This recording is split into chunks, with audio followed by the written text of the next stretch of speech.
righty. Welcome to those watching us on M and E TV. I call it Me TV. Good morning to you all. Thank you so much for joining us. Of course, our number is into our studio 222-8255. North Americans, we'd love to hear from you today. Toll-free number 866-525-1099. Just for you all in North America, polls open in 1 hour and 55 minutes. Of course, there's various times that the polls will open. Let me see if I get some of those times for you. Let's see. Most states open their polls at 7 a.m. Some start voting as early as 5 a.m. or as late as 10 a.m. All right, so there you go. So now you know. All right. But let's hear from you. It's only me until Richard jumps in. GNC Auto Security, good morning to you. I don't know who this is. And I got Captain Ron in Palm Beach locked on. Good morning to you, Captain Ron. All right, you're in Palm Beach this morning. Maybe you should go look for Ray in West Palm Beach. And of course, I did not give you a countdown. It is 50 days, 50, till Christmas. Of course, you can still vote in our morning poll on our mobile app and on our website. Do you think MP Fitzgerald Hines will be chosen to continue representing Laventille West? Vote on it. All right. Let's see. We got some votes on it. Ooh, it's kind of even. All right. No. All right. Well, let's see who sent us hellos first thing this morning. We got Maria Celia. Good morning to you. Got Celia in Valencia. I think you guys got a lot of rain last evening. Wendy and James, good morning. Rena Boodoo Jennings, Oliver Man, Warren, DJ Ray out in Tampa. Kurt Hope. Okay, haven't heard from you before. What's new with Trinidad today? There's always something in Trinidad. Ray out in West Palm Beach, Florida, making her way to vote. Wayne Bennett in Covington, Georgia. Marcia Rock, David Wares, and of course, Mrs. Wares. Sasha out in London. Ben J. Singh, good morning to you. Bisnath Prasad, good morning to you. Joyce Litt, John Cato, Carol Guevara, a.k.a. Gova. Morning to you. Why Gova? All right. And Libu White out in Boston. All right. Did you guys go out and vote yet, or you plan to do that today? Let us know. Toll-free number is 866-525-1099. Of course, locally, 222-8255. Michael Gradison, good morning to you. CJ out in New York. How you doing this morning? Hope all is well. Okay. So I'll open up the lines until we get Richard in, and we discuss some issues of the day here in Trinidad and, of course, in the U.S. All right. Do I have any birthdays today? Let me do a Wendell. Apart from Ruben, who else do I have? That's it. Nobody else. Just Ruben. I should have bought him a doubles today. That'll be his present, but I did not. Okay. So let's take some of your calls. Of course, in the news, Shaguana's man facing 22 charges. Granted bail, $95,000. Why they grant him bail? Why did they do that? I have no idea. Of course, there's some issues on the port. We'll try to get on to Michael Anisette this morning. I tried calling him last evening. A couple of times, didn't get him. To see what's going on with the port.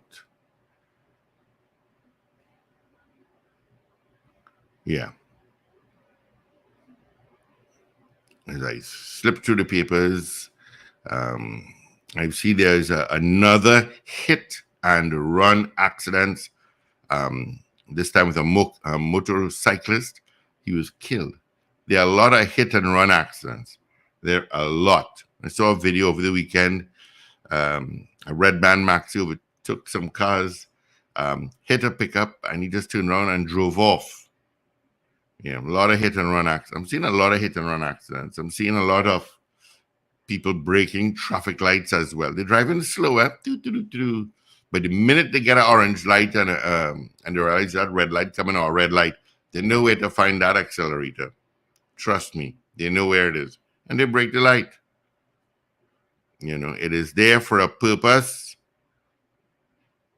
So please do not break lights and use that indicator, right? Use that finger while you drive. And to top it off, T and Tech won't charge you. They won't. All right. Let's see what else is going on in the news today. Of course, a lot of accolades are going across globally for Quincy Jones, who passed away yesterday morning at the age of 91. He lived a good life. He did. He has 7 children. Yeah, imagine that. And of course, he sent out his last tweet was on Sunday, wishing his daughter happy birthday. So, yeah, Quincy Jones. We're going to make some music up in the sky. Let's see. Apart from the pressure, the port, man granted bail for extortion. U.S. elections on today. What else is going on? I'll read that afterwards. Let's see. Yeah. All right. And vote on our poll. Do you think MP Fitzgerald Hines will be chosen to continue representing Laventille West? That's our poll. Vote on it this morning on our mobile app, which you should have by now. Whatever platform you're on, just look for Power 102 Digital and you will get it. All right? Just do that. A lot of people voted already since we came on this morning. So keep voting. It is not close anymore. It's pretty much headed in one direction. All right? So let's open up the lines. 222-8255. Toll free. North Americans, 866-525-1099. Yeah, that's our numbers directly into our studio.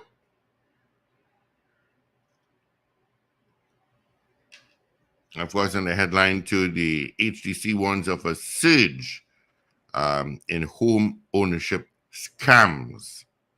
I see there's something that's been going on in social media where there's a form to let you into your house. It is all fake. Do not do that. Do not do that. I don't let nobody in. And let me say good morning, good night to the folks at Digicel. I had a real... So yesterday morning, I decided... I went to move the cable box, actually. And all of a sudden, I lost my cable. Nothing. Power cord, nothing. I went and take the adapter from another cable box, put it on. That didn't work, so I knew the adapter was fine. And I called Digicel right after 8,000 came off the air. And they said, no problem, we'll send somebody. When do you want it? 8 to 12 or 12 to 4? I said 12 to 4. So the guy came and everything. Nice chap. I did not know. I have a white Digicel cable box. And I did not know there's an on-off button in the back of the box. And my hand probably hit it. I felt like a round knob. All he did was push it on and it came on. I felt like a round knob. Simple thing like that. You know, because U.S. elections, I want to watch something. And of course, still trying to, especially watching television, still trying to get accustomed with the time difference. Of course, when I get up tomorrow morning, I'll get the results. All right? Yep, so our line's open. Give me a call. It's just me. Be my co-host this morning for a while. We'll take some of your calls. Richard will be joining us shortly. Paul is out of the country. He's in Australia, so it is 9:14 where he is right now, PM. So he's probably out having dinner and stuffing his face, as we can see when we on his pictures. He's really stuffing his face.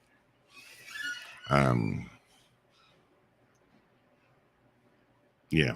All right. Let's see. I'm also seeing here that the special needs schools are crying out for government funding. I mean, that should be a no-brainer.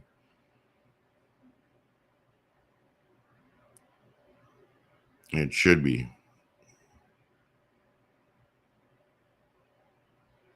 Yeah, I'll get into that. All right. So we have some callers coming in, so let's grab them. Good morning, caller. Hey, good morning, Steve. Morning, Lincoln. How are you doing? Not bad at all. Actually, pretty good. Got a good Nice. rest last night. Nice. Steve, I had a horrible experience yesterday. And it is What is that? something, You ran out of toilet it, paper? No? Yeah. no, not Okay. that bad. It is Mm. something sad for a citizen of Trinidad and Tobago. Mm-hmm. And it is so basic. It is so embarrassing to give the story.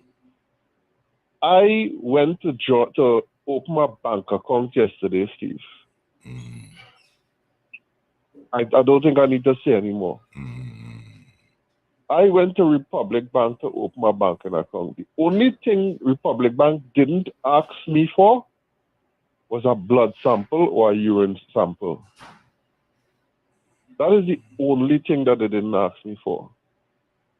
They want to know if I have pension contribution, insurance contribution, if how much money my credit union, Why do you want to know all of that? That don't if I have concern any them. loan, if I have, this is the question, Steve.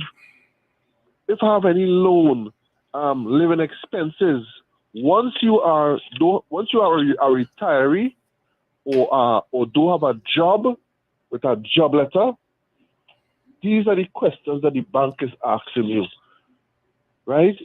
If you have anything from courts, if you're paying courts, how much is your car installment, property, if you what is your rent, if you're renting, if you're living in your own property.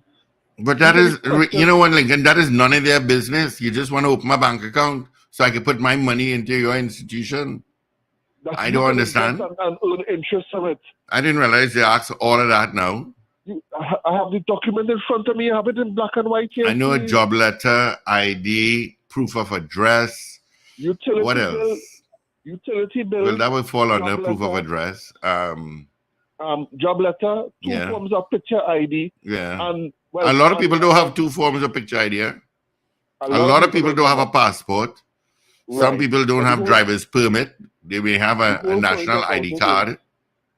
the whole point about it. If you have the job letter, I don't think you need to go through all this. But if you do not, if you're retired or you don't have a 9 to 5, go craft or smoke your pipe. So I'm wondering, these little boys and them who didn't finish school and doing construction and doing masonry and labor work and all these different things for these different people, they cannot get in the system because they don't have a job letter. The boss not don't know where this business is a old man who's a mason area decide to pull them in and get them a day work, and they're working this 5 years now. How are they going to get in the system if they can't get a job letter? These questions is But we did ridiculous. ask Nigel Batiste, the managing director of Republic Bank, yesterday, and he said because of money laundering. Here's the problem with that statement, Steve. Is they say it's because of money laundering, and they say it's because of international standard. However, I went to the United States as a non-citizen, as a non what is the number they have? Good morning, guys. Morning, Richard, Richard. as a non-social security holder, I opened 2 bank accounts, one in TD Bank, one in Wells Fargo. But you know, Lincoln, we did address that issue. Lincoln, we did address that issue with him and asked him, well, we don't have to jump through that hoops in other countries? Mm-hmm. And he agreed. And he said, you know, in the United States, it's probably easier to open a banking account. And he says it's because we are probably held to a higher standard than those developed countries are in terms of the money laundering requirements. How are we held to a higher standard? Because we smaller. What do you mean? You have 3 billion people across there who have more technology, more smart men and smart women than here. And we are held to a higher standard? Yeah, because we are a smaller country. Sorry, you have 300 billion people in the United States. The standard is by the corresponding banks and stuff like that. And remember, we were on that FATCA blacklist for a while. And that is where the problem is. That right there is where the problem is. Massa putting rules on us that they don't have rules on themselves. So the old saying Massa they done, it ain't done yet. Yeah, because we are smaller country. Massa have rules for us, and they don't have rules for the same rules they don't apply to themselves. I walk into 3 banks at 3 different times: Santander, TD Bank, and Wells Fargo. And in Canada, I opened a CIBC account with 2 forms of ID, a credit card from Trinidad and Tobago, and a proof of address from the country that I'm speaking about. 1 in Canada, 3 in the United States, and that is all.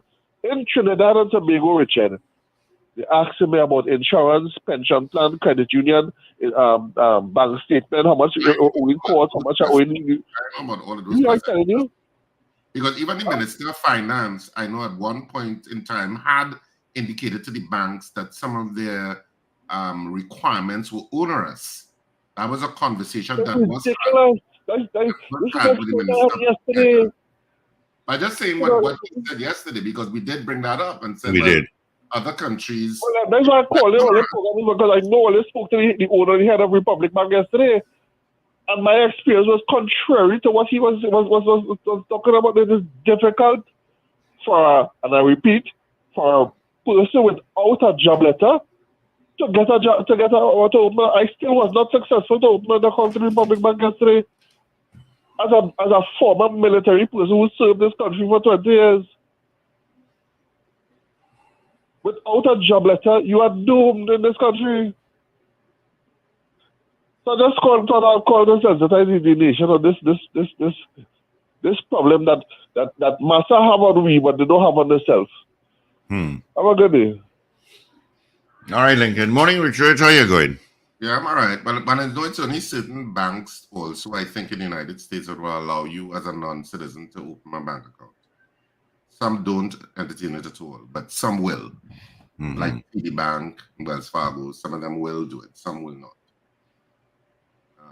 So usually it's the bigger ones that will do it. The smaller kind of, they have smaller banks that, that are more like city banks in towns, that it's restricted to the town and stuff like that, but their correspondent banks would be a bigger bank. Some of those smaller banks may not take a non-citizen as a client. But, they would probably hold us to a higher standard and to them, even though, that being said, I don't know that all of the requirements that are requested by banks in Trinidad and Tobago are necessary in fulfilling whatever their mandates are according to the international requirements with regard to money laundering, etc. I don't know if some of those questions are just unnecessarily onerous. And it's something I suppose the Minister of Finance, I know he had brought it up at one point, and maybe it's a conversation he needs to have with banks again, because you do have, if you want to move to a cashless society, which is a certainly stated policy decision of the People's National Movement and a stated policy decision of the current Prime Minister about moving Trinidad and Tobago to a cashless society, you have to find a way to get the unbanked banked. And a lot of the times the unbanked are people who are, casual workers, people who have jobs now and then, who may not have jobs at all, but may get income from family members. Some people function on income coming from family members abroad. Yeah. So you have to find a way to include them in the banking sector, especially if you want to go to a cashless society. Yeah. Even though at times cashless is by phone, but ultimately you have to get them banked. Yeah. Morning, caller. So, Richard, so as somebody with a job letter, can money launder? You could. And he said that yesterday. he said that sometimes, you may have all of these rules, and because Paul had brought up the issue of because he said he felt that money laundering was a minor issue in Trinidad and Tobago. And Paul raised the issue of there were so many financial transactions that were flagged by the respective agency that looks at financial transactions, and the flagging comes from the commercial banking sector. And he said yes. And Paul was saying, well, there were thousands. And he said, well, yeah, but it's still a minority. And he said, not because a transaction is flagged means that it's money laundering, and not because that a transaction is not flagged doesn't mean that money laundering isn't occurring. But he said in his experience, he thinks that the money laundering issue is a very minor problem in the context of Trinidad and Tobago. It's a very minor. So, It's a minor problem. why can't I open a banking account without a job letter? You know what I felt like? I felt like back in the days when a woman could not open an account without her husband. That's the feeling that I got. What does a job letter have to do the difficulties, the problems that women have had historically? You're going down that rabbit hole? That is a rabbit hole. That's our friend. Without this piece of paper that says I'm working from 9 to 5, and the problem with that is, I earn more money now than when I had a 9 to 5 job, when I was in the military. I earn more income now. You understand? So I don't understand the mindset that's a whole financial institution, the rules that a whole financial institution is obeying. It really upset me yesterday. Yeah. And I said I had to come and talk about that this morning, because all they talk about bank just yesterday, all they talk about banking, the banking industry. All right then. I've got the Minister of Finance, Colin Imbert, will be having a virtual press conference today at 10:30 this morning. I suppose a lot of it will be to address the Forex issue. I'm sure. And well, other issues, I guess. Mm-hmm. So yeah, we're taking some of your calls at this point. 222-TALK, 222-8255. Of course, today is the big day in the United States. With regard to the elections, they elect their 47th president today. Of course, I don't know if we'll know the results today. They said they'll know by tonight, definitely by tomorrow for sure. Yeah, I don't know. They said, well, it depends on, I suppose, how close it is and where you have to count.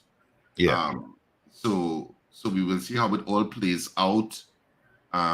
Today, I know a lot of people will be glued to their television sets tonight, or to their streaming platforms, wherever they're watching on their phones or tablets, etc., to follow what is happening in the United States, because, of course, what happens there affects people in other places. And you could almost say everywhere. So that's why the world always has a particular interest in what's happening in the United States. So we'll see how it all plays out tonight. So I know a lot of people are anxious, and I know at this point a lot of people just want it over and done with. But a lot of people are it's been a long road. A lot of people are anxious about it. So we'll see how it all plays out tonight. All right. Good morning, caller. Morning. Morning. Good morning. Good morning, gentlemen. Good morning. Hey, big guy. Like you're heading out to vote. No, I voted since last week, Sunday morning. It took me about 5 minutes.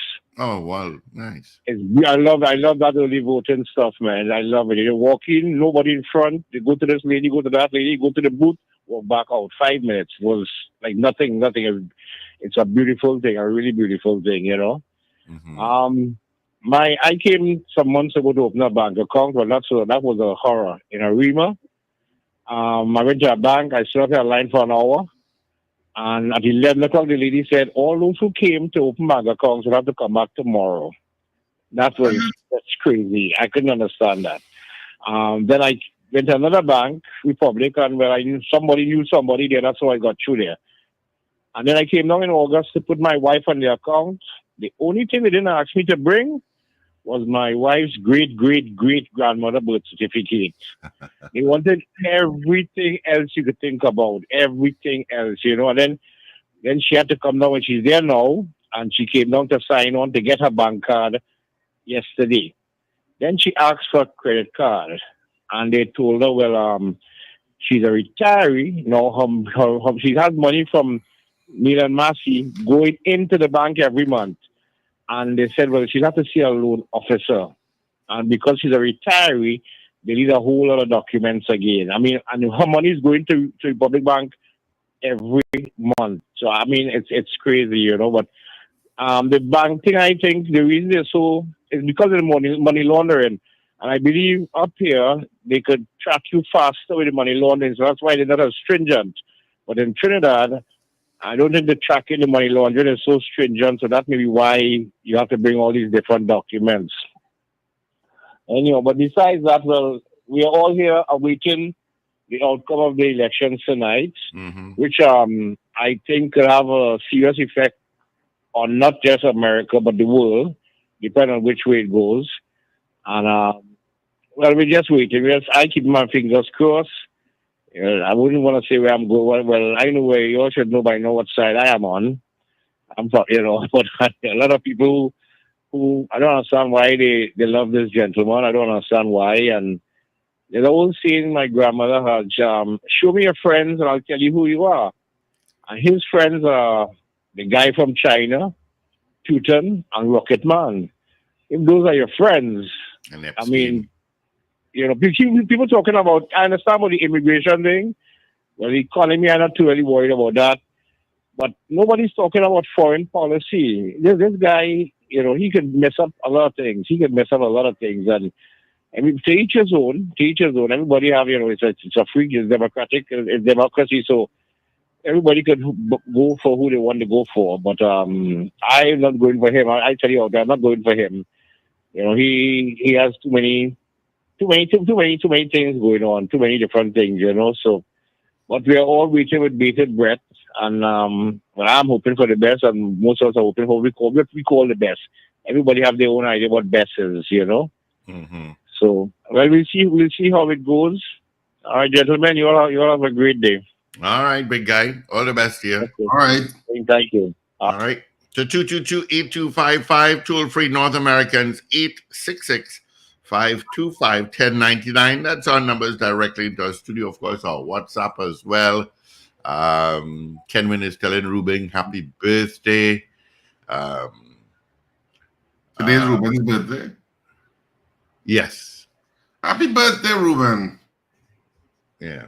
I forget all of us are around this time of the year. There's a whole battalion of us in this second part of the year. So happy birthday, Ruben. Hope you have a fantastic day, whatever you're doing. Yeah. Someone sent a message saying, part of my job is to consult with the FIU. The banks in Trinidad and Tobago go overboard in the name of compliance. What they ask for is not needed. They are doing it to reduce risk, as the population have no options, as they are mostly owned by international firms or family cartels. Okay. Good morning to Anthony out in Toronto. 1 hour behind you guys watching on YouTube. All right. Thank you so much, Anthony. Banks good are morning. owned by international firms and family cartels.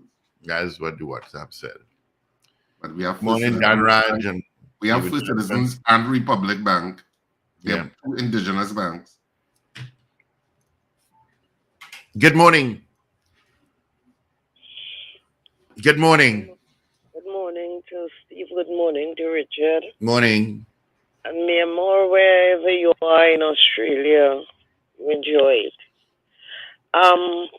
Wendell, he with the Rasta, we all over the place. Anyhow, morning to him too. Happy birthday, Ruben. I like birthdays, but I don't remember people's birthdays at all, so happy birthday. Anyhow, enjoy it. Let me tell you, with all the banks going on with, they very well know. You ever hear anybody in Trinidad and Tobago get locked up or charged for money laundering?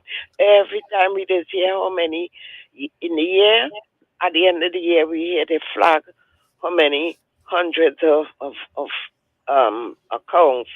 And I don't hear anybody being charged for that. And I'm sure it have money laundering going on pell mell, but it is the rich will always be richer, and the poor will remain just where they are. You understand? Anyhow, I myself, this American election have me up late so many nights. I enjoying it. Imagine my granddaughter was here weekend, one of them, and she said she's only 11 years here now. Lord Jesus, I hope my auntie and them went out and vote for Kamala Harris because yeah, I'm sorry I can't go to America and vote. I would have voted for Kamala Harris. I said, Lord Jesus, look who getting involved in politics here and abroad. I said, well, yes. It's so interesting. You know, when you sit down and listen, because she been here with me sometimes, and when I listen to it, and she would be hearing what Trump said, and she said, but how could he say that? And you know, so they dissecting this thing, good, the children. You wouldn't believe it. I myself shocked sometimes when I hear what she had to say and the comments. She said, I think that Gen Z vote can make a huge difference. Yeah. Besides the women yeah, vote, the Gen Z vote, and of course, a lot of. I mean, I also believe that a lot of men are also voting for Kamala Harris. yeah, But yeah, I mean, yeah, yeah. I want to believe that they're more sensible people in the United States Yes, and are I not. want to feel so too, and I hope so. Anyhow, gentlemen, all you have a good day. Yep. I Thank you, hear that. Zena. All right, bye. All right, go and get a cup of coffee. Yeah. All right, 36 minutes after the hour is 6 o'clock on this, the 5th day of November. Good morning to you all. All right, of course, reminding you that theater is on this weekend, people. Where is it again? The final 2 days of theater for 2024. These are the last 2 nights at Cipriani College on Saturday at 8:30 and Sunday at 6:30. Love is a Walk. I'm telling you, we had a rehearsal last night. This play is so funny that we are rehearsing last night and we are laughing as if we are doing this play for the first time, you know. It is so funny. Sometimes you forget how funny this play is, you know. And of course, I mean, this play is literally from the time the play starts to the end, it's consistent laughter because it is just so funny. And I said it last, and I said it yesterday, and I said it since I started talking about this play. If you have never been to theater before, this is a fantastic first play to see. Love is a Walk. So it's on this weekend at Cipriani College. You should not miss it. The box office at Cipriani College opens from tomorrow, 12 noon to 6 p.m. daily. But tickets are available now at K Squared Fashions, West Mall, Eastgate, Brentwood Mall, Chagonas, Electronics in Arima, Jabili Rawi in Tunapuna, and Tony's Florals in Valpark Shopping Plaza, and of course, Sharpler Auto Services in Sharpler. I'm not so sure if Sharpler got their tickets yet, but everybody else did. So you can get your tickets and you can also purchase them online. Check RSRR Productions Theater on social media to find out how to do that. But you should see this play. And of course, it's our only 2 nights. We're not coming south. We're not going to Port of Spain. This is it for 2024 until we resume theater in 2025. Good morning, caller. Good morning, gentlemen. Hey, How you come doing? on. Hi, listen, let me just listen to you guys. I don't thank you for, I enjoyed the time to helping me wake up early to listen to you guys. Yeah, extra early. Yes. The thing is, right, most of the people in this country, in the U.S. especially, they already know Trump's going to lose. Trump knows he's going to lose. This is why he is being, reaching out and saying all those terrible racist things have been saying, is to reach the bottom of the barrel in society, to try and get them to be reactive. The problem is, I'm not even worried about the who is going to win. I'm kind of concerned about what's going to happen, the repercussions, who's going to react. Because there's some kind of sick people out here. Yeah, you know, I was watching U.S. news last night, and I see people are beginning to board up the front of their stores. They have Correct. put up fences around, I think, the Capitol.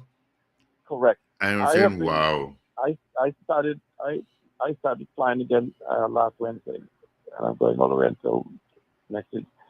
And one thing we have noticed, we've been bringing people to Florida like crazy. All the flights to Florida, they're full. Palm Beach and these places. I don't know. We suspect a trend happening. A bunch of people are coming in here, especially in the Palm Beach where Trump lives. His house is at. Mm-hmm. So we suspect something. I don't know, but that's what I'm concerned about. And as the gentleman earlier on called and said, probably it's in the US, that he's friends with Russia and China. And I agree with Nelson Mandela made a statement. Your enemies, it's not to be my enemies because they're your enemies. I live in the United States for over 40-something years, and America to me is still the most corrupt country in the world. Their democracy here is a youth, and they tell other countries, do what I say to do, not as I do. And we have to stop looking up at this country as the greatest country because it's losing its thing because of this BRIC system. It doesn't have the effect on the other countries anymore like it used to, because the BRIC system and people need to pay attention to it. Because America, besides everything what's happening here, they are paying attention because they know the US dollar is going down. And make it worse, Saudi Arabia now has joined the BRIC system, and the US dollar is taking the oil from Saudi Arabia. So it's something is happening that they're not talking too much about, but it's on social media. I hear you, but you know what is the power that the United States have over all of those other countries? Mm-hmm. It is a country of immigrants. Every single country on the planet is represented in the United States in huge numbers. Right. And that will always have a connection to those people back home. Even with regard to economic activity and finance.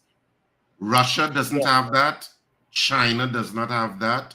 And Saudi Arabia, none of the BRICS countries have that in the way the United States has.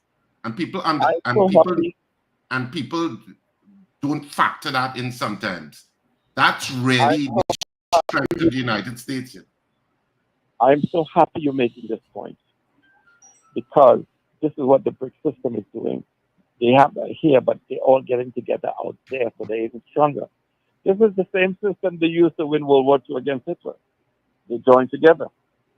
Now, social media has done so much damage to the European and American white supremacy business. Everything is out in the open now. This is why Africa is rebounding now. Everybody's seeing the dirty secrets. So the thing is, let's wait and watch and see. America is losing its thing. It's not.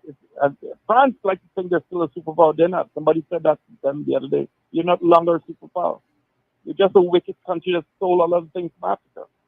But we shall see. But I think, as I keep stressing every day when I get a chance, Trinidad and Tobago and the rest of the Caribbean, it's time for them to wake up and start looking, keeping an eye and monitoring the BRIC system.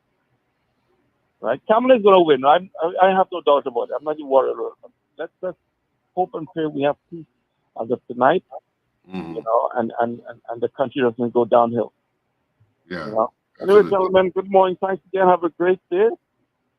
And, all right. Where are you heading out to this morning? We're going out to Los Angeles and then end up in Oakland. Long day. All right. That's a long day. Anyway, you have 5 hours to sleep. Yes, sir. All right. All right. Take care, Captain Ron. Good morning. Good morning. Morning. Richard, I'm glad that you said what you said there, because it's something that I recognize, and I don't know if other people recognized it. But you're absolutely right. What makes America great is the synergy of immigrants. And when you hear a presidential candidate talking about go back where you came from and and they come in to eat the dogs and the cats and alienating and dividing the immigrants, the Cubans and the Mexicans and the Puerto Ricans and the this. And I wonder if he recognizes he is pulling away strand by strand of what makes America great.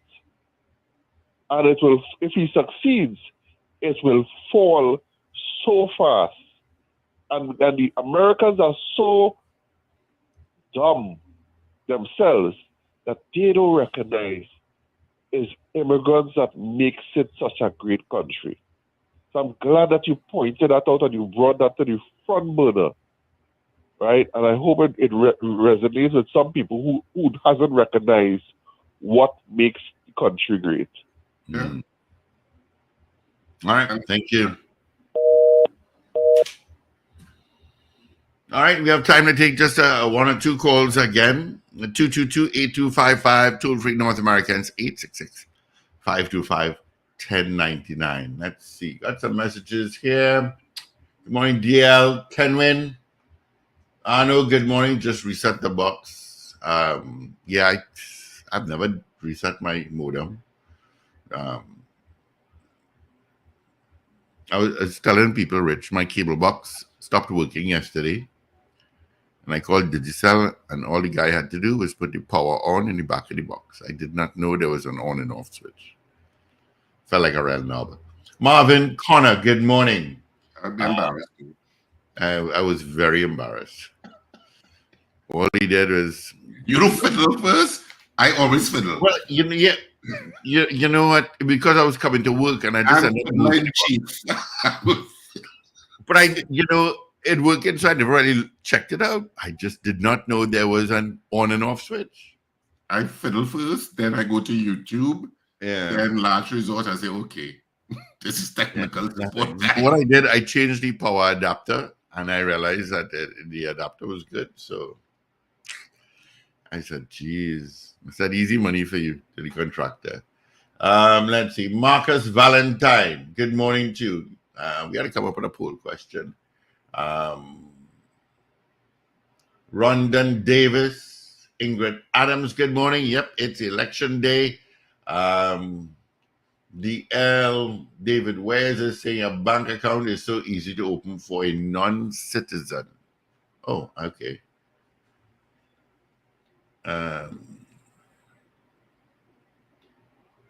Carl M. Jack, good morning. Oh. Sheldon Roach, good morning. Anne Noel, I think it's Oshawa, Canada, Ontario, Canada. Good morning. Lister Lodge, we haven't heard from you in a long, long time. Hope all is well. Gerald Pauline, Anthony Tinto, also in Canada. Good morning. Mike Black. Mrs. R is up. Good morning to you all. All right. Good morning, Mrs. R. Yeah. What's a meetup and we can meet up yet? Yeah. Oh, let me grab this call. Good morning. Oopsie daisy. Good morning. Hello. Good morning, guys. Morning. Right. So concerning the banks, right? There's no indigenous bank in Trinidad and Tobago. They call themselves indigenous, but they're not indigenous. The Trinidad and Tobago. Okay. Republic Bank was first started as an indigenous bank that was bought out by other banks and then put in trust by shareholders. And we could imagine who the shareholders are. We wouldn't go deep into that. First Citizens Bank is owned by the government, 50-something% shares of First Citizens Bank. So it is tainted by government policy, which is why these banks, and then Answer Bank is Saga and these guys, JMB is from Jamaica. There is no banks in Trinidad and Tobago that is 100% owned by the people of Trinidad. Well, they could say FCB. So all the banks in Trinidad and Tobago is tainted by policies of individuals or of groups, which is why they have all these compliance issues to deal with from the international groups.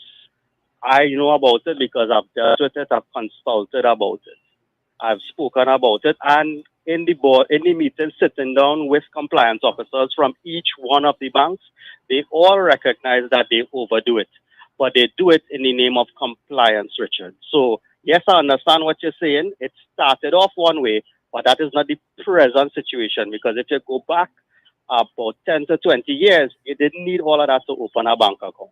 It's only now you need it because the technology has evolved. Because it's easier now, even though everybody says technology is a good thing, it is easier now to do things to corrupt the banking system based on technology and hack the systems.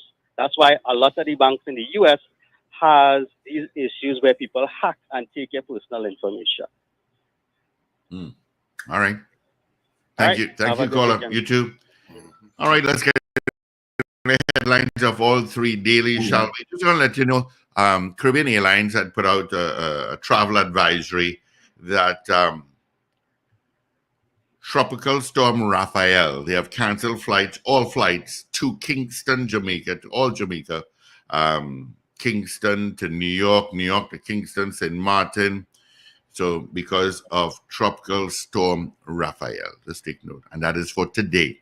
All right. All right. Headlines. All right. So I'll start with the Trinidad and Tobago Guardian because it's the first one facing me right here. And of course, today is Tuesday, November 5th, 2024. And the main headline that the Guardian went with this morning, extortion racket. Chaguanas man facing 22 charges, granted $95,000 bail. The main picture is, of course, Hillview College, Rehan Bisundial, and, well, several other boys listen attentively to Patriotic Front political leader Michaela Pandey during a visit to the school in Tunapuna. So that's one of the main pictures. And the other main banner headline is D-Day in America. Donald Trump versus Kamala Harris.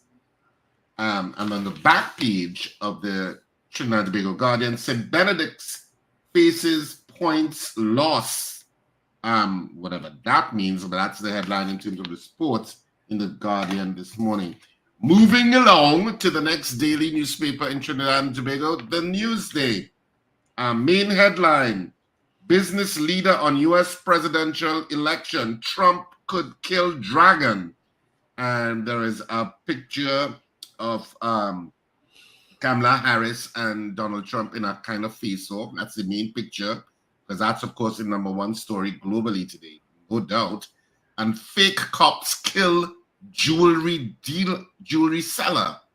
I'm not so sure what that story is about. But somebody went to buy some jewelry and well, fake cops kill jewelry seller. And that's a subheadline. And in the sports, historic 2026 test for West Indies women. Ex-selector sees benefits for batters. And Skipper Da Silva wants more ruthless effort. All of that is happening in the sports pages of the Newsday. And finally, the last daily for this morning, the Daily Express. Port shut down.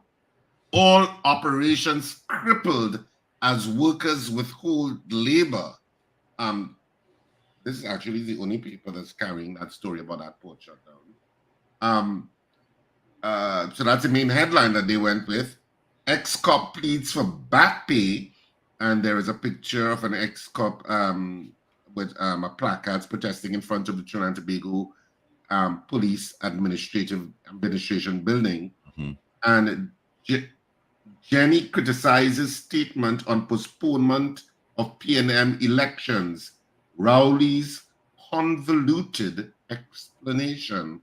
That's also a sub-headline on the front page of the Daily Express this morning.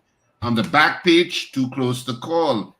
TNT analyst, neck-and-neck race to White House. Quincy Jones dies. Of course, you know the news. You have to go into the Daily Express now to get sports. Less dots, more runs. Emirates and the Silver stress improvement after loss to Hurricanes. And West Indies Academy gets first win in Super 50 and Alfred up for Athlete of Year award. So some of the sports stories happening in the Daily Express this morning. And that's it for the 3 dailies in the Republic of Trinidad and Tobago this morning. So now you know. All right, we will be chatting with Michael Anisette come after our news at 7 o'clock. While Rich comes up with a poll. About port. Oh. Yeah, the port and how that's going to affect goods coming in because we're 50 days away from Christmas. How that's going to affect it. So we'll talk to him briefly on it. All right. Let's see. Our question. Let me just make sure I get the results. Right. So we asked you yesterday, do you think Member of Parliament Fitzgerald Hines will be chosen to continue representing Laventille West? That was our poll yesterday. Let's get the results. 53% said yes. 53. That one swung all over this morning. All right, so there you go. Mrs. R, the Port of Port of Spain. All right. You have a poll question there, Rich? I know she's in that business. My suggested poll question, of course, connects to opening a bank account to Trinidad and Tobago and whether you think that the central bank should intervene more in interfacing with the banking sector in making that process easier. Yeah. So do you think that the central bank should intervene more in ensuring that opening a bank account in Trinidad and Tobago is easier? Yeah. That's our poll this morning. Do you think that the central bank should intervene more with the banking association in ensuring that it's easier to open a bank account in Trinidad and Tobago? Yes or no? 222-8255. North Americans, 866-525-1099. That's toll free on WhatsApp, wherever you are around the globe or the International Space Station. 868, that's our country code, 3181021. All right. Let's see if we have any votes coming in here. Ooh, what did I do? Okay. Michael Gradison says yes. Oh, there it is on the screen. You can check it out. Wayne Bennett says yes. Do you think the central bank should intervene more with the banking association to assure it is easier to open a bank account here at home in Trinidad and Tobago? Michael Robinson says yes. Strong, Morning Strong says yes. Cascade St. Anne's, yes. Kenwin, yes. Val, Morning Val. Val says yes. I think Captain Ron says yes. Roger Seawing says yes. DL, please, yes. Boswell John, yes. Julia S. Batiste, yes. Donna Clark, yes. Royalty Forever, yes. All right. Do you think the central bank should intervene more with the banking association to ensure it is easier to open a bank account? Good morning. Good morning, gentlemen. Sandy Grandy, yes. All right, Grandy. Thank you so much. Trevor Panton. Morning, Trev. Says yes. Lincoln, yes. Lorna. Morning, Lorna. Morning, Indy. And of course, can't forget Kali. Says yes. Eve out in Chicagonas. Morning, Eve. Says yes. Miss Ingrid in Tucson, Arizona. Absolutely yes. David Nelson, yes. CJ out in New York, Absolutely, yes. CJ, did you vote already? Or are you going out today? Which one? All right. You have a minute and a half to vote. Do you think the central bank should intervene more with the banking association to ensure it is easier to open a bank account? That's our poll. 222 Talk, 222-8255. North Americans, I know your head is hot today, but 866-525-1099. People on streaming platforms, you can send your messages and votes via the messaging portal there. And of course, if you're watching us on M&E TV, welcome. And you can vote via WhatsApp. Also, if you're listening to us on streaming devices, vote via WhatsApp at 868-318-1021. Good morning. Good morning. Good morning again. Before I answer, I want Captain Ron or any of them to text and say if the Indians on the reservations, if they get involved in the politics in America. And my answer to your vote is yes. Sexy San Fernando says yes. Wayne Joseph out in Ontario, Canada says yes. Anna says yes. Kurt Hope out in Nashville says yes. David Wares says yes. Carol Guevara says yes. Mrs. R, yes. Let me just check it here. Yes.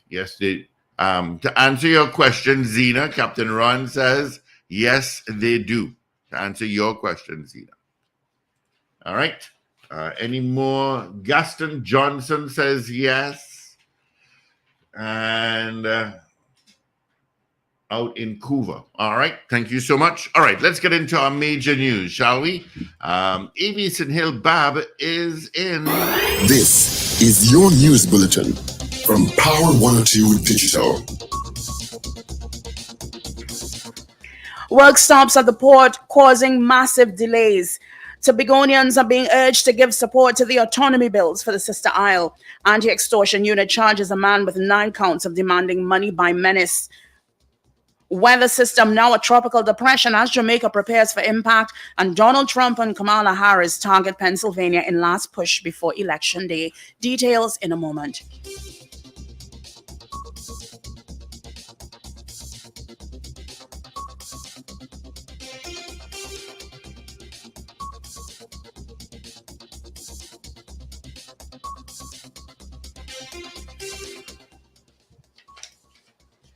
This is news at 7 o'clock on Power 102 Digital. I'm Avril Sentil-Bab. Good morning. All operations at the Port of Spain were shut down yesterday following several weeks of an ongoing impasse between port workers and the Trinidad and Tobago Port Authority. This was confirmed by Chairman Lyle Alexander, who said that the shutdown was as a result of workers taking industrial action. Workers are represented by the Seamen and Waterfront Workers Trade Union, and its president, Michael Anisette, said there continues to be a failure by PATT to fulfill its obligations and commitments to date. Alexander explained in an interview yesterday with TV6 that the morning shift that turned up for work withheld their labor once they got in and did not provide the labor required to discharge some vehicles from the cargo and also 2 other vehicles requiring discharging of containers. This, he said, significantly affected operations yesterday.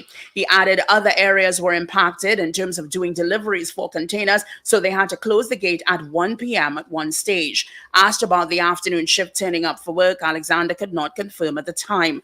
Previously, the Trinidad and Tobago Defense Force was called out to assist the port with its operations when workers protested in October. However, Alexander stated that this was not the case on this occasion. He said that the circumstances on this occasion were slightly different, and as such, that response was not necessary. A media release from the Port of Spain to stakeholders and customers yesterday stated that the port is experiencing an interruption to all areas of its operations. This was due to the unplanned absence of the full complement of labor. Scammers and illegal occupancy are two issues the Housing Development Corporation is addressing at some of its developments. Corporate Communications Manager at the HDC, Kimberly D'Souza, revealed there are persons who are posing as employees or officials of the corporation, promising individuals homes from the government. D'Souza made the comment at a random selection draw for HDC units on Monday. Now, fraudsters may use the names or title of innocent people out of their monies, promising them HDC homes. Please remember that this is one of 4 ways that you can be given an HDC home. You cannot pay anybody for an HDC home.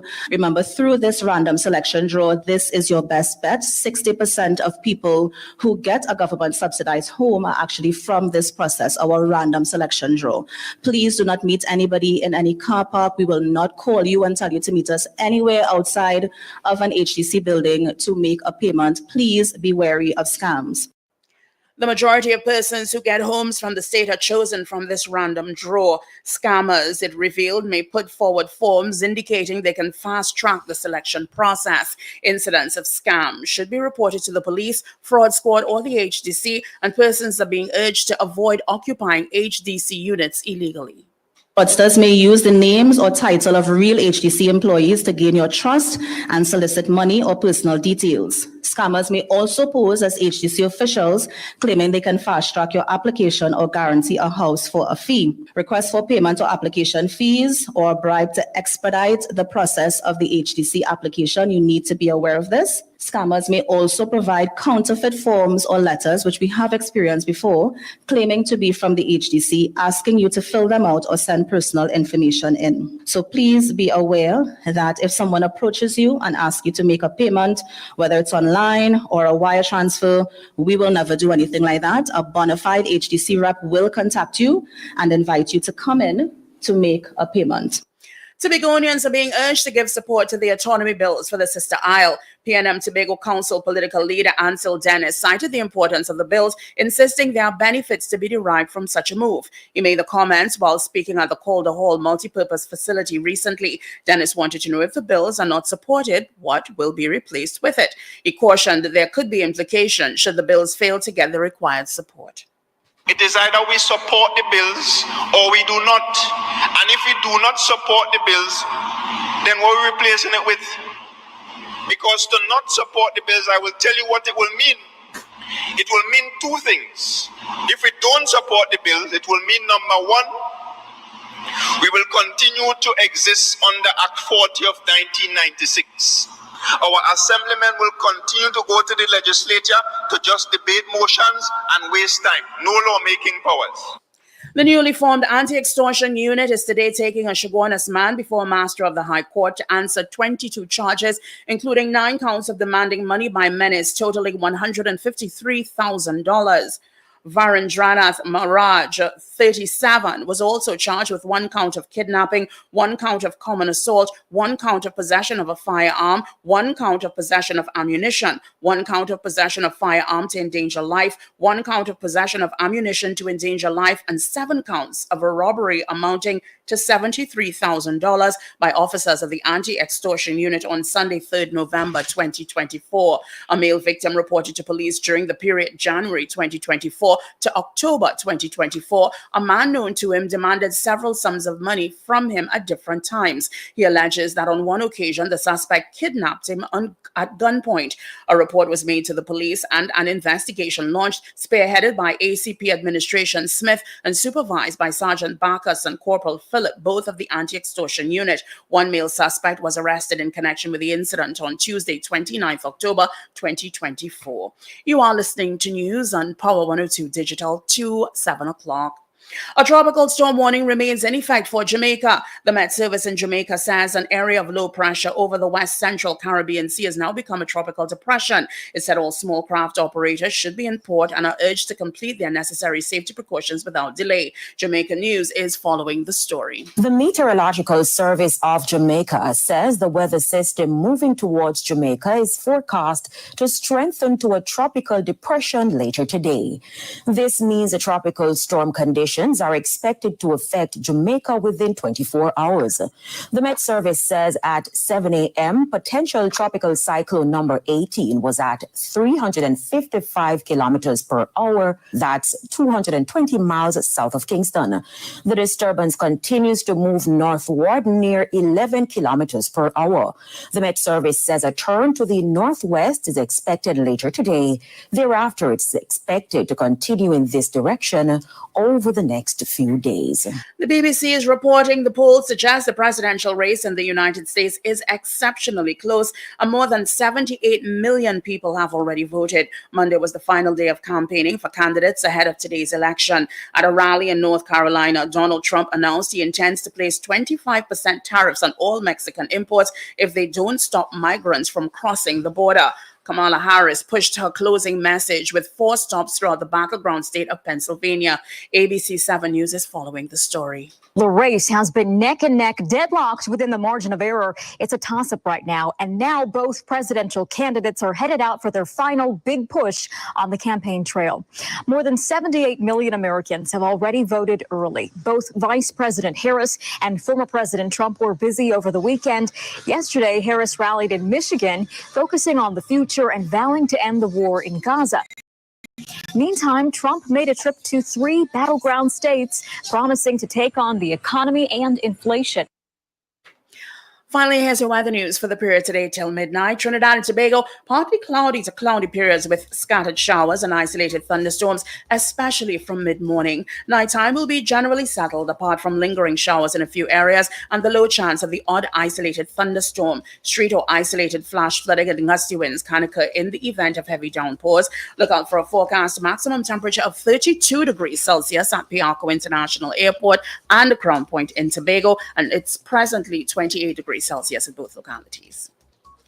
Recapping your headlines to 7 o'clock, work stops at the port causing massive delays. Tobagonians being urged to give support to the autonomy bills for the sister isle. Anti-extortion unit charges a man with 9 counts of demanding money by menace. Weather system now a tropical depression as Jamaica prepares for impact. And Donald Trump and Kamala Harris target Pennsylvania in late push before Election Day. I'm Avril Cynthia Bob. That was news to 7 o'clock on Power 102 Digital. Look out for more news in detail at 12 noon and an update coming your way at 8 o'clock this morning. For more details, log on to power102fm.com. Up to date and credible. Power 102 Digital. All right. Thank you so much, Avi, for our major news. You can join her again come 8 o'clock for our news brief. All right.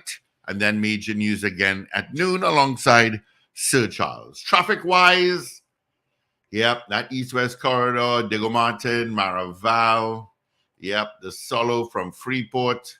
Yep, you've got some traffic. All right. Usual spots. Okay. Let's see if we have any more votes on our morning poll question where we asked you, do you think the central bank should intervene more with the Banking Association to assure it is easier to open a bank account in our beloved Twin Island Republic, Trinidad and Tobago? Well, let's see if we have any more votes. Any more votes? Let's see. Did that. All right, that's it, Richie Rich. Nope. Lester Crigwell says yes. So just one additional vote? One additional yes. So our poll this morning was, do you think the central bank should intervene more with the Banking Association to show it is easier to open a bank account in Trinidad and Tobago? We had 32 people voting in the allotted time. Of the 32 people, all of you said yes, the central bank should be more interventionist in ensuring that it's easier. So we see how that all plays out. I know this is not a new discussion that certainly the Ministry of Finance has broached it. I can't remember if the central bank approached it at all, but I know the Ministry of Finance has raised the issue before with the banking sector. So we'll see how it all plays out. But as you could hear from people this morning, a lot of people have problems with the onerous requirements to open a bank account in Trinidad and Tobago. And I'm not understanding, but I understand that there may be certain regulatory hoops that people have to jump through because of money laundering and whatever our international requirements are. But if the state has a policy decision of the country becoming cashless, you have to solve that problem. How people, how customer friendly it is, and I suppose that's the issue. How customer friendly it is to open a bank account in Trinidad and Tobago. So, of course, we spoke to Nigel Batiste yesterday, who is the managing director of Republic Bank. And he said, yeah, he admitted it was onerous, and he said that it was really a requirement for money laundering, even though he didn't see money laundering being a major issue in the country. I'm paraphrasing, of course. Didn't exactly say it that way, but along that line. Today is elections in the United States. Just before we get on to Michael Anisette, of course, so a lot of people I know are tense, or I should say anxious. I suppose some people are pretty confident. Some are still anxious. The results, but whatever the results are, I don't know if we're going to get the results tonight. They're saying they will. There's a faster process. No, it's not about a faster process, Steve. It's not just about counting it. It's that sometimes the results are determined by several states. Yeah. And you have other So ballots. they'll start tonight. I mean, tomorrow they'll get tomorrow they'll get the full results. Yeah, as Ingrid said, America is in labor. They're in labor now. But the polls are open. I think voting booths are about to open. In 24 hours, we shall know if it's a boy or a girl. I thought that was so funny. That is funny. Thanks, Miss Ingrid. All right, let's see if we get Michael Anisette online now. Let me just get him here. Well, connected to what we're going to be speaking about, shipping lines are turning away from Trinidad and Tobago as ongoing industrial action by workers continues at the port of Port-of-Spain. Yesterday, workers staged another protest, downing tools and halting port activities once again. The protest started a month ago. Speaking to the newspaper yesterday, Works and Transport Minister Rohan Sinanan confirmed the action and also noted that shipping companies are not coming to Trinidad. This is a quote, while we don't have specific figures yet, it's clear that the ongoing situation at the port is impacting shipping lines. These large vessels don't head directly to one destination. They stop at multiple ports along their route, each with carefully scheduled arrivals. They also need to account for changing tides, which adds to the complexity. Unfortunately, it seems like there's a Grinch at the port threatening to disrupt Christmas preparations for Trinidad. However, I understand that the port management is making every effort to ensure that essential cargo arrives and is cleared promptly to minimize the impact.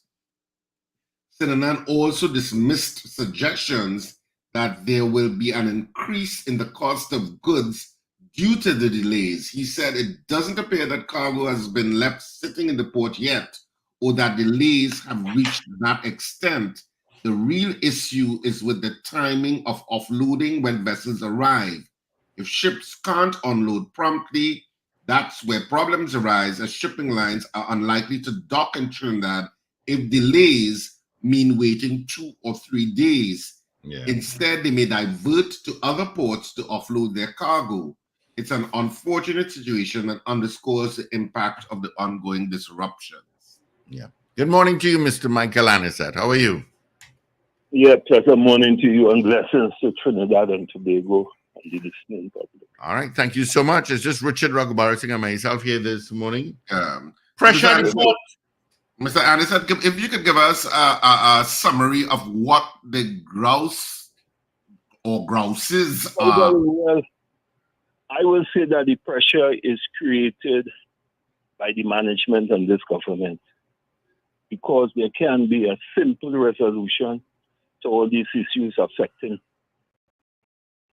dock workers, and therefore there has to be what I will want to call a meaningful will to meet and treat with the union in good faith to address all the outstanding issues, and in particular, the question of the 12% wage increase that was legally negotiated and acquiesced to by the Port Authority and the union when we signed off that agreement in 2015.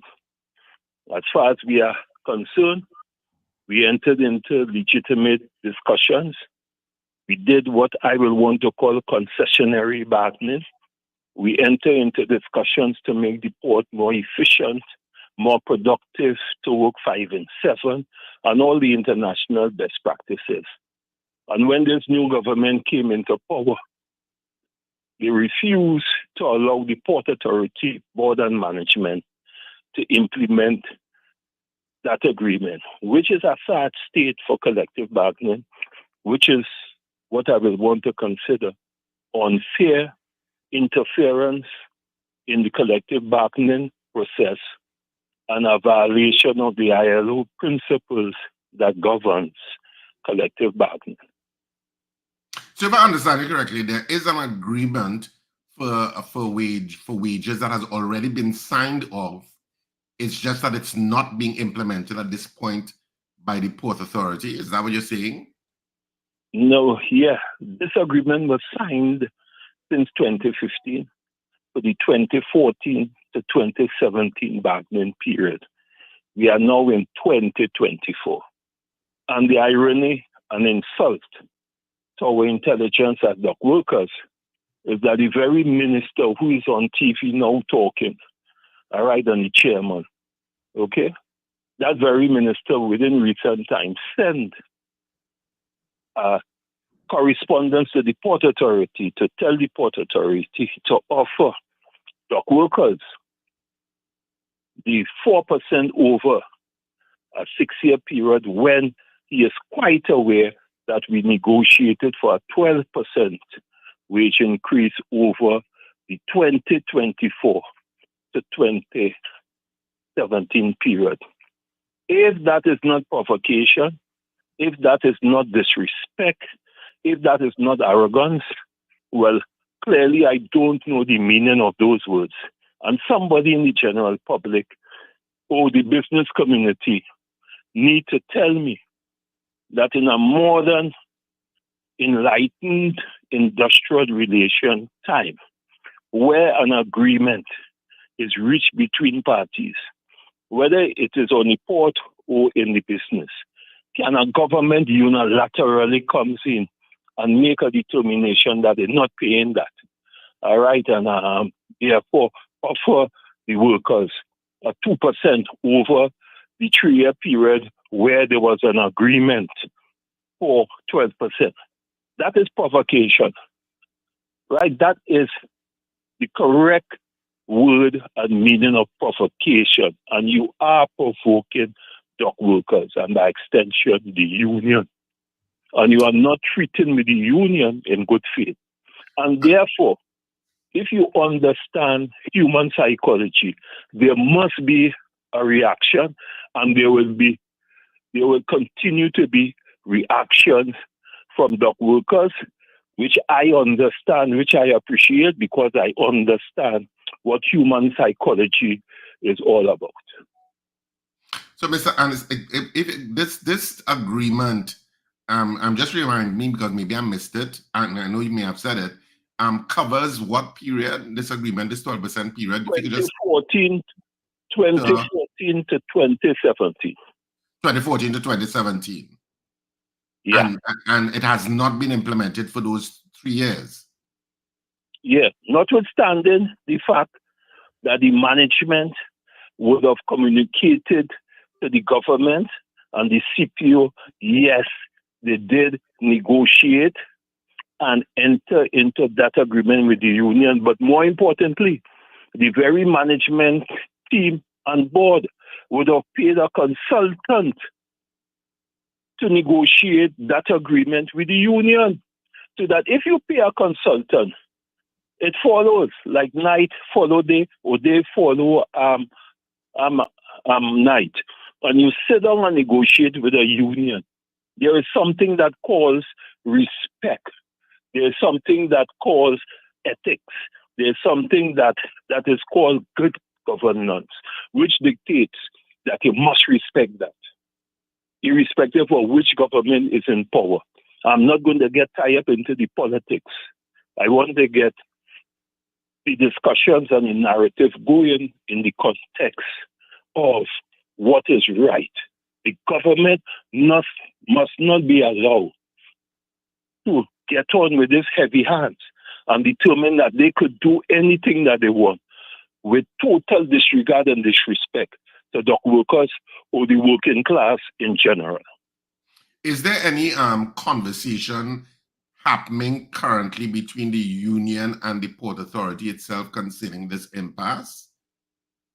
Yeah, listen, we have had one or two conversations with the Port Authority management. We would have raised with the Port Authority management, and I want the public to understand, several incursions into our collective agreement and several unilateral decisions that the management would have taken without discussions with the union, one, and more importantly, several attempts to disrupt the settled terms and conditions of employment that have been existing for years and which has been agreed to between parties. They are now trying to disrupt that without any kind of discussions or reference to the union and by extension, the workers. And we are not going to accept that. It is plain, you know.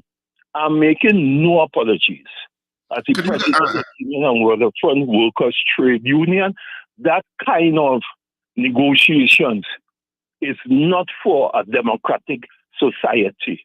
And if we have to speak truth to power, and if we have to face the power, so be it. So be it. Could you give me some examples of what you mean by disrupting your settled terms and conditions? Because it's a broader issue. It's a broader issue than the 12%. The 12% that was agreed. It is much more. It has health and safety issues to mix up in everything. Let me give you an example. In Tobago, a young lady was fired without due process. There was no hearing. And when we engaged the Port Authority at the highest level, the Port Authority admitted that they went about that process wrong. And they would reinstate the young lady. Okay? Having said that, the very Port Authority now sends me a letter saying that they're going to re-employ the lady. Full stop. Another fundamental issue. We took the Port Authority to the Industrial Court, which is the Recognition and Certification Board, to make a determination whether the customer service representatives in Tobago and Trinidad, whether they fall within our bargaining unit, given the community of interest that exists. Having said that, the board ruled in our favor and told the Port Authority that they are part of the collective agreement and they are now form part of the recognition and certification that exists between the port and the SWWTU. This has happened going in a year. And all our efforts to engage the management of the Port Authority to point out, listen, these people are now part of the collective agreement. And you have to treat with them as being part of the collective agreement.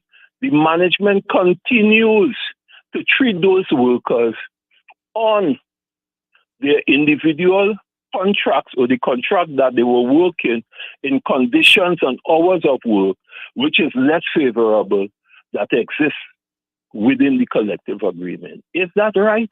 It is a disrespect again for the industrial court. Are we going to accept that as Trinidad and Tobago? This is not a port issue, you know.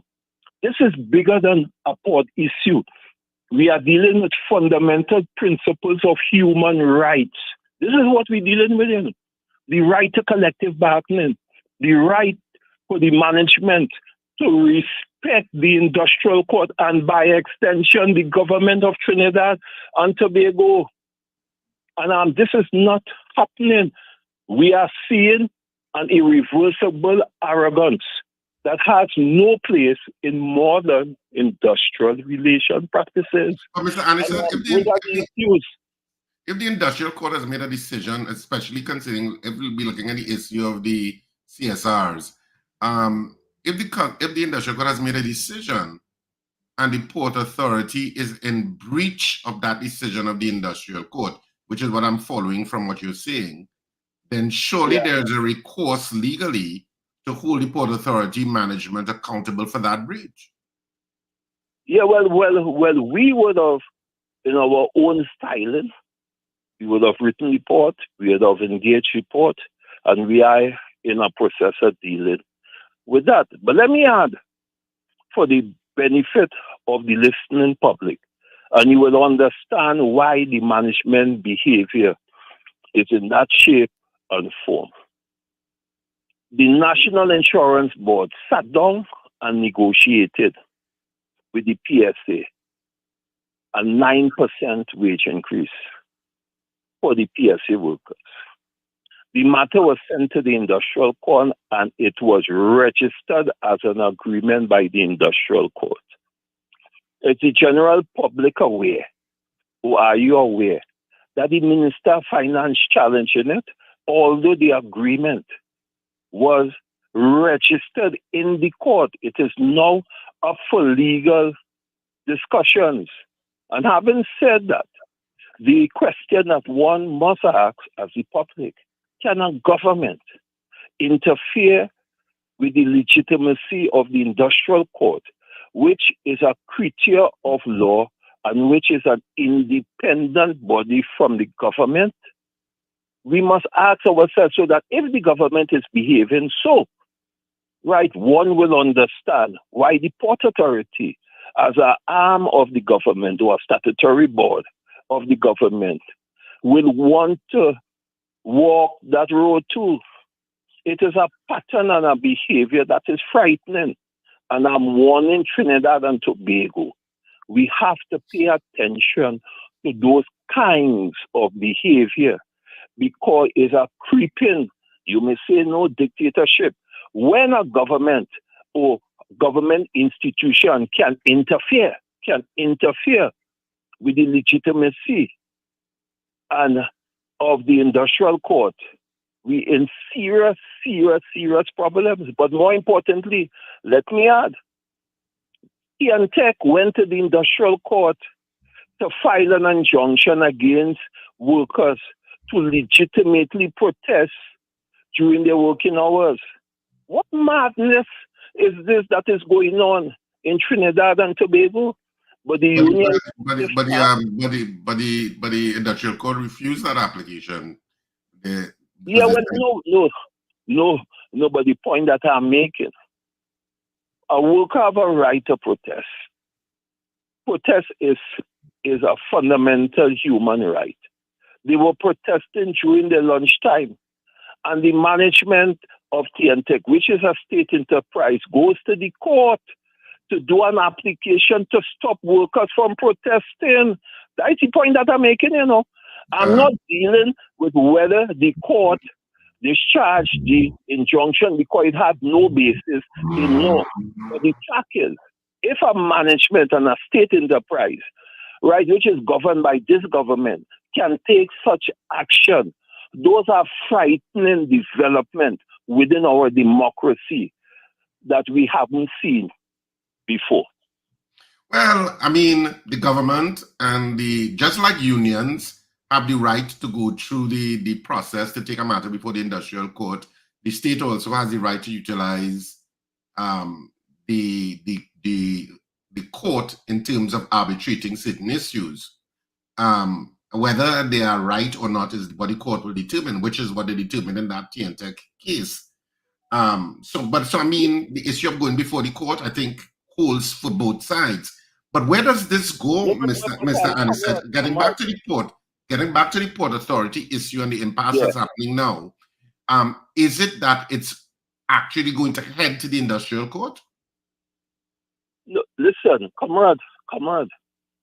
If the Minister of Finance can appeal a court decision on the registration of a collective agreement, which was legally done in keeping with the Industrial Relation Act. Because you see, you made a point and you're not understanding what we as trade unionists and we as representatives of the voices and the working class, what we are saying, the government, minister, or whoever makes that decision do not have to pay the cost. It is we, the taxpayers, have to pay the cost for government, right, indecisions, bad decisions, and flagrant disregards for the laws of Trinidad and Tobago. And it gets tied up in this legal tangle, which makes it impossible for you to move forward because the trade union movement do not have the cash flow as the government have, because it's the taxpayers' money who pays for it. But if the Minister of Finance has to pay for that wrong decision, they will think 2 times before they make those kinds of unfortunate and intemperate decisions. And then we have to understand that, look at how many matters that we are losing in the Privy Council because somebody feel arrogant and somebody feel I'm big. Well, let me carry it to the Privy Council. It will be delayed over extended period of time. And look, I was looking at the news today. An ex-police officer had to go on a strike and say that he's not eating food in order for him to get his pension rights and retirement benefits. Why should that happen in Trinidad and Tobago?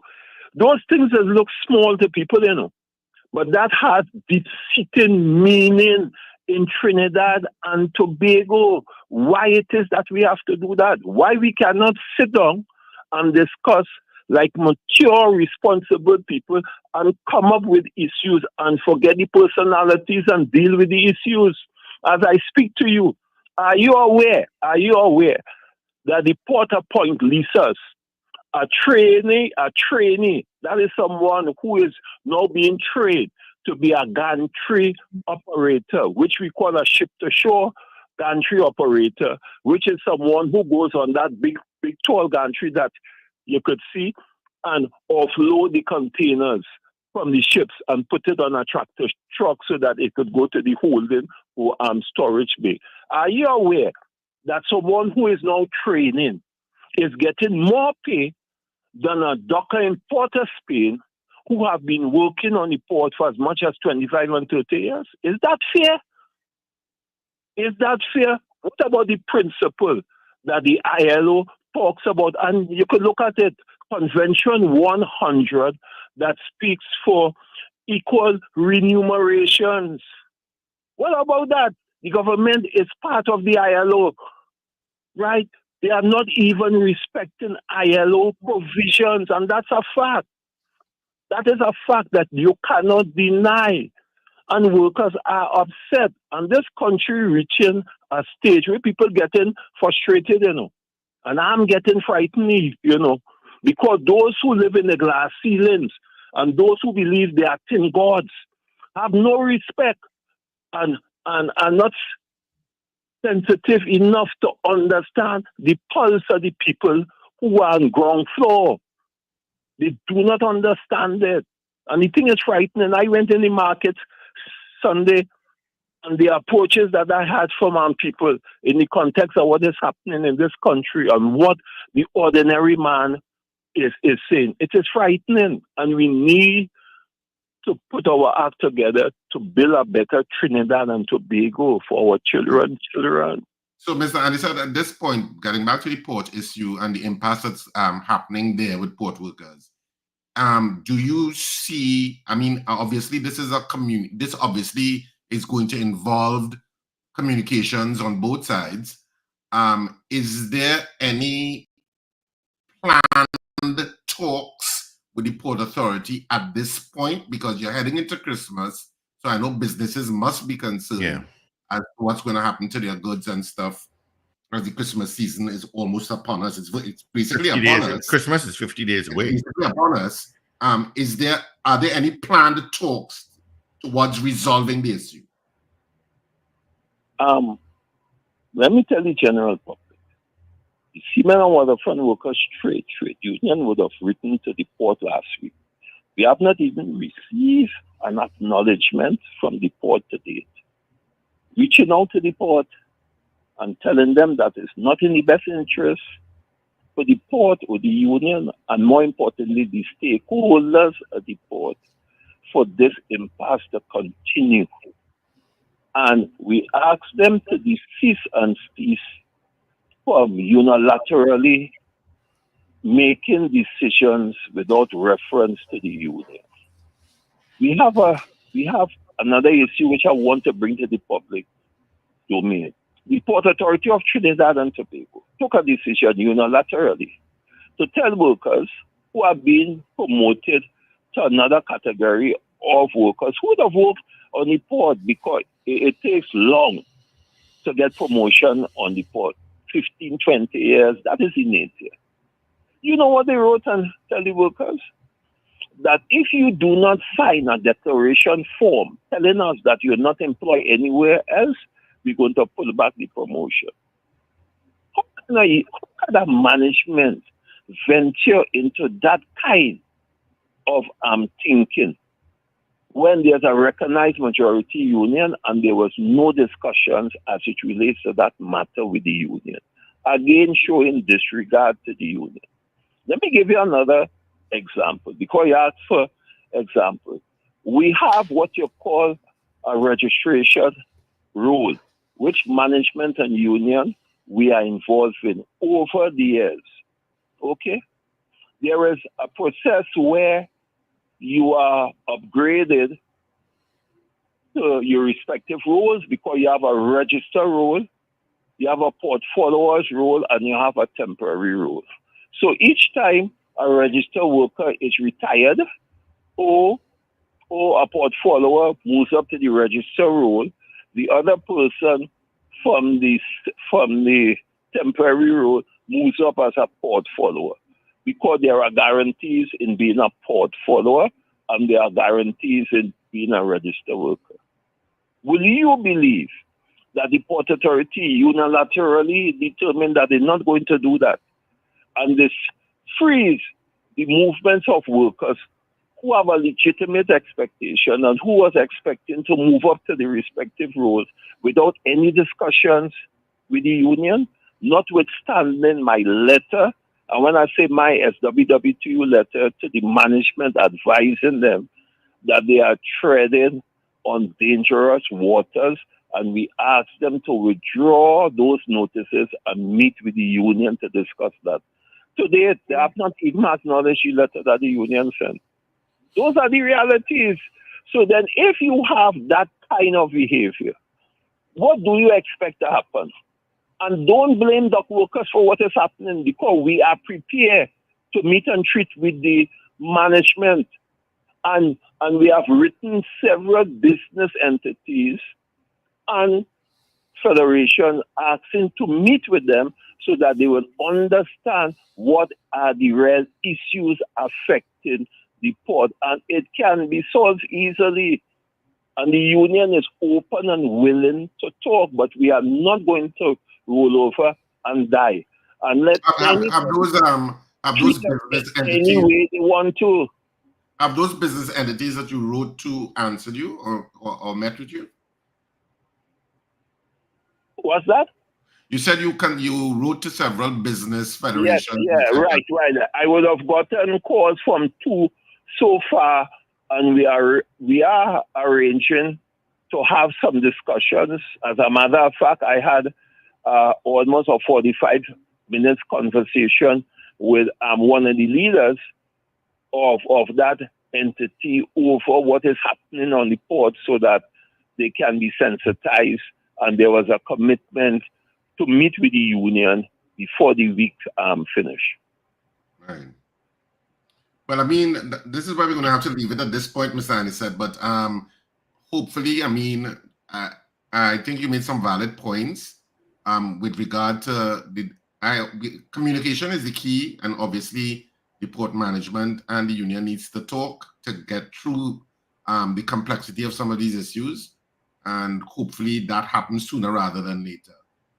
But thank you for giving us some insight into the issue. All right, just let me make one more point quickly. You see, you must understand, when the government directs their board and the management not to pay the union the 12%, herein lies the problem, you know. And let us not forget that, because it was a legitimately signed memorandum of agreement between the parties. And may I end by saying that the Port Authority do not go to the government to ask for subventions to pay wages to dock workers. We generate and have always generated sufficient monies for the port to pay wages from their own coffers. So I want to thank you for the opportunities, and I do hope that better sense will prevail and that we'll be able to bring a resolution to this matter that can be solved in the morning if there's a willingness to accept that what was done in good faith and was negotiated in good faith and was acquiesced to between the port and the management, and therefore it should be respected. All right. Thank you so much, Mr. Michael Anisette, for being with us on the Power Breakfast Show. Yeah, the pleasure is always mine. All right, all the best. Blessings to Trinidad and Tobago, all the best from the Most High and our ancestors. All right, thank you. All the best. All right, 15 minutes before the hour of 8 o'clock. Of course, that was Mr. Michael Anisette speaking with us this morning. What's going on the port? Yeah, so it gives you a kind of sense of what's going on in the port. Yeah. At least from the union's perspective, of course, you know, the state is going to have their perspective of how they see stuff, and the Port Authority Board. But the Port Authority Board doesn't really speak much, do they? I can't remember the last time we spoke to a member of the Port Authority Board. I think the last time was when maybe Ferdy Ferreira was a member of that board, who had been, wasn't Ferdy Ferreira once a member, the chairman of the Port Authority Board, or am I confusing it? Well, you are hopeless. And I can't say if yes or no. Only Wendell, if Wendell was here, could have answered that question. So I don't know what I'm talking to you for. So I try to remember the board. I mean, I'm not so sure who's the chairman, who's the current board of the Port Authority, but maybe we could reach out to them to have a discussion on what the hell is going on. Because if there was a signed agreement with regard to the union and those issues of legitimate expectation that he's talking about with regard to those registers, legitimate expectation is a particularly serious and very legitimate legal issue with regard to issues of industrial relations. Yeah. So there are certain complex issues that were raised in that conversation. So it's a lot to navigate with regard to the union and the board. But hopefully, you know, better sense prevails and they're able to come to some sort of middle ground where both parties feel like it's a win-win. Yeah, quickly too. We'll see how that plays out. But businesses must be in an uproar and irritated by it because, of course, businesses are studying. Well, how much am I going to lose from this issue in terms of, you know, my bottom line? Not only that, whatever containers are also on the port, if they pay a daily rental for a container. So they had to be saying, oh God, I can't get my container out. It's going to cost me so and so and so and so. And usually the port would make some sort of concession with regard to that. If there's industrial relation, if there's some level of industrial, used in defense force last time. But if there's some level of industrial action taking place that you can't get your container, then it's nothing to do with you. It's to do with them. Yeah. Let's grab some calls as we head up towards our 8 o'clock hour. Good morning. Morning. Morning, Mr. Patrick. Ragoobarsingh. You know, I listened to that conversation with Mr. Michael, and he said on the port. You know, for the past years, the port does strike coming down to Christmas. And you know what people I know? don't receive the goods and things for Christmas. They get excited February. You know how much people? No, I don't. Yeah, a lot of people ship things in the country for Christmas. And they never get it because they always have some strike on the port. And, if it remain on the port, it have a fee, right? You have to pay a fee. So why it is? I'm sure there's some business. I'm sure there's some businessmen who would have already have their Christmas goods in hands. They would have gotten that probably since September, October. But go ahead. Some, but I know a lot of people who don't get the goods until they're waiting for the goods and the port strike. Watch out, they strike till last week the processing. About 3 weeks now the processing. It was only yesterday after the protest. Them protesting about 3 to 4 weeks now. But why it is they always got to hold the country to ransom because the longer things stay on the port and people can't get the goods, is we have to pay for that. Goods does go up because the businessmen are losing. Businessmen are lose.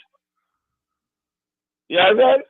So I hope the government them begin the negotiation and deal with the people in a serious manner.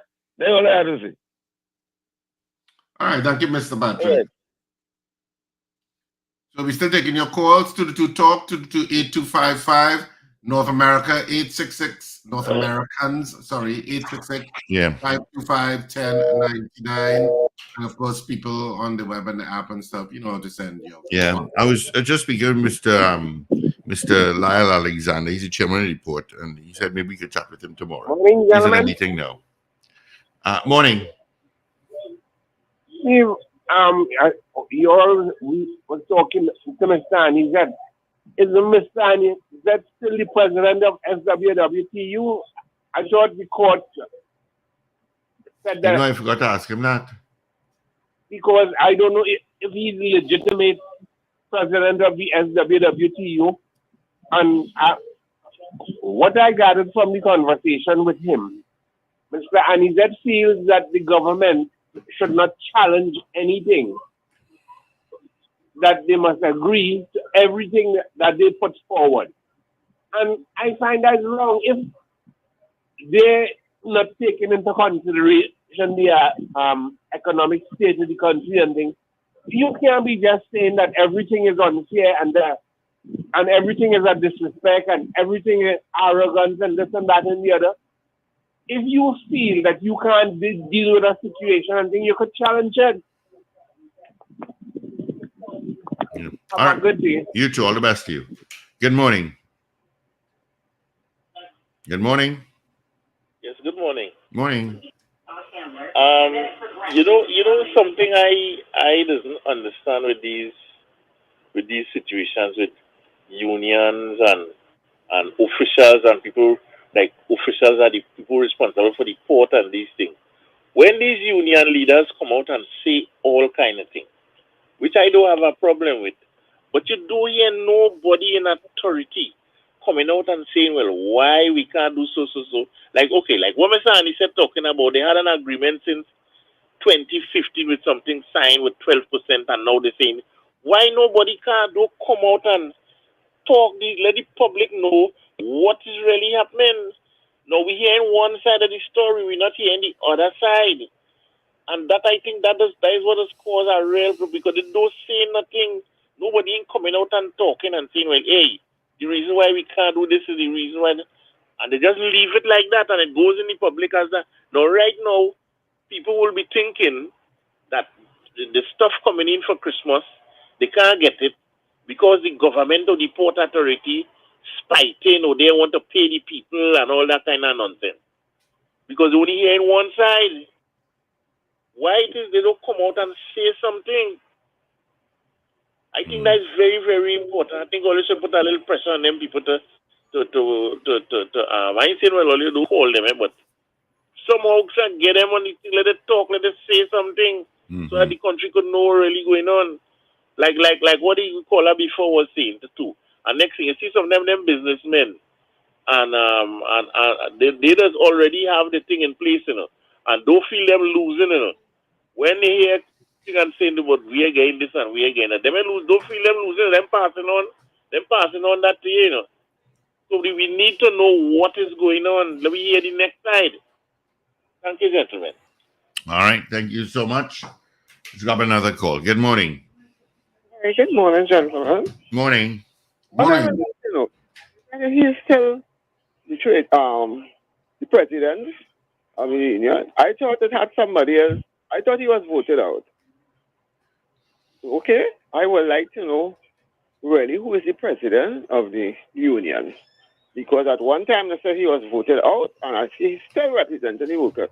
And I find it's time the workers and them stop making the trade union and them set them up.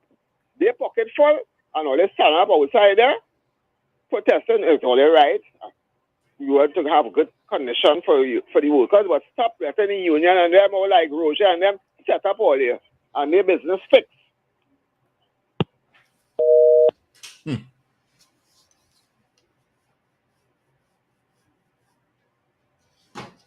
All right, we just have time to take a couple of calls again.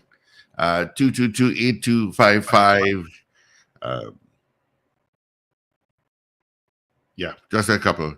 I don't know if you heard about this, Richard. A man was held in a Curep roadblock, charged for allegedly fake tint exemption. I don't know if you heard that. He presented a fake tint exemption to licensing officers at a roadblock. He's been granted $90,000 own bail by a high court master. Let me just run through here. He was granted bail, was represented right. It's alleged that on November 1, during a roadblock on the Churchill-Roosevelt Highway, licensing officers stopped the gentleman Mirage and asked if he had a permission to drive a Nissan 80 wagon with an alleged non-prescribed tint.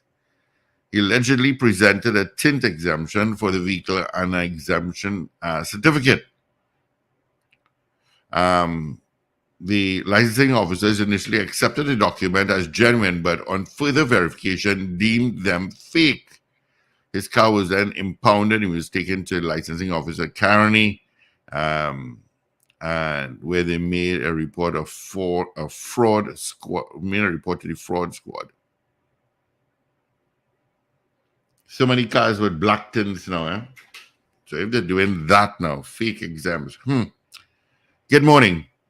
Morning. Hi. Yeah, call is to concern about the situation in the port. Mm-hmm. I'm a ex-employee of the port. Mm-hmm. And it seems like when this agreement was made with the 12%, it was when the UNC was in power. And when the PNM come in power, what UNC have in place, they does not want to accept. They also, I heard people speaking about, some of them doesn't know the conditions that the workers are working under. So, especially the tractor trucks and them and those equipment. But it's because of the weak management, because the government is so advising everything. Mm-hmm. Government advising everything, so they cannot make no decision. They always have to tell you, well, we will get back to you, and they have to go to minister or wherever it is. And even the Senior Managers Association write to Mr. Imbert, and he didn't even acknowledge the Senior Managers Association and all. Mm-hmm. So, but besides that, what I gather is, as they say, PNM does not want to do the dirty linens in the public. But there is a rift between Mr. Rowley with Mr. Imbert and Stuart Young. So that the public now is being squeezed by Mr. Imbert because of that rift within the PNM organization. And that is all I have to say for now. All right. Okay, well, I don't know You call where you getting that information from. Anyway, a point that but I don't know if he wants me to identify him, raised by a WhatsApp message to me, which is a point that we don't usually factor in. We always think of imports. What he is saying as the port issues are affecting export shipments badly, and exports are what brings in the much needed foreign exchange. And this closure comes at the busiest export period. Imports are critical, but let's not forget the export containers that are not leaving. I'm not sure if you want me to identify who said it. Yeah. But because when a ship is on a schedule, which is something that you don't think about. You don't really think about the imports coming in. But that's a very valid point, that the exports waiting to go out that can't leave. And that actually directly affects our ability to earn foreign exchange, etc. Which, as we all know, is a crisis situation in the country. Because when ships come here, they're on a schedule. So maybe they'll go to Guyana, maybe they'll go to Suriname, maybe they'll go to Brazil. If they're delayed here, that whole chain is affected, But they bypass us. And that's what they're going to do. What I read earlier, that they will have to bypass us. They have to stick to the schedule. But that's what the Minister of Works and Transport was saying, that what they will do is bypass and go to the others while this is being sorted out, because they don't want to stop here because they're not so sure how long they're going to be delayed. And they need to know. And when it's delayed here, delayed in every other country. So they go to other places, they bypass the port, and I suppose they maybe come back depending on whatever it is that they're doing. I don't know. I don't know that industry that well. But this is where we wrap it up for the Power Breakfast Show this morning on this Tuesday morning. And of course, it's a big day in the United States. So to all of our American listeners, we are with you, and we are going to be glued to our television sets tonight to see what the results are, or what the results that are coming in, even if a decision is not declared tonight. Hopefully it will be declared, and hopefully it will be in the direction that most of us hope. Just reminding you, of course, also that theaters on this weekend. Love is a Walk. And oh God, it is a walk. And it's on this weekend. It is the hilarious #1 comedy of 2024, indisputably the funniest play of 2024. And we decided to bring it back just for 2 final nights as we close off our theater period for 2024. It's our final 2 shows of theater in 2024. We're not going anywhere else. This is it. Yeah. Saturday at 8:30 and Sunday at 6:30 at Cipriani College. Tickets available at our usual outlets: K Squared Fashions, Eastgates, West Mall, Brentwood Mall, Chagonas, Electronics, Arima, Jabili Rawe, Chinapuna, and Tony's Florals and Val Park Shopping Plaza, and of course at Champlain Auto Services, who I don't think are the tickets. But everybody else has the tickets. You can get your tickets. The box office opens tomorrow from 12 noon to 6 p.m. Have a fantastic Tuesday, whatever you do, and remember to smile and laugh. It is great for your health. All right, Rich. Have a good one. Now you can go back to bed. All the best, folks. Let's get into our